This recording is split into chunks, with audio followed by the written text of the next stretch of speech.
ورابطة الوطن تسمو على أي رابطة بعدها. لذلك لنكون دائما ضمن الجماعة، ولا نكون أفراد تتكلم بلغة الفرد وبلغة الأنا. اليوم اتصل معي أحد الصحفيين من صحيفة عربية بيسألني عدة أسئلة يعمل عنها مقال، فبقول لي شو أبرز التحديات التي يواجهها الأردن.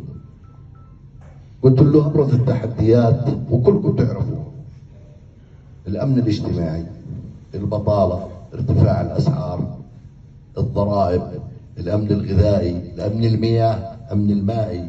هذه كلها تحديات، لكن لها مبررات.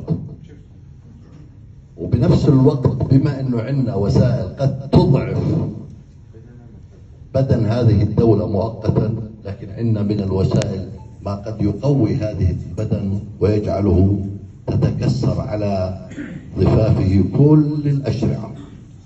عندنا قيادة هاشمية، عندنا شعب أردني، عندنا عقول أردنية، عندنا قيم، عندنا أخلاق، عندنا جغرافيا وسطية، عندنا قضية فلسطينية وحدت الشعب الأردني.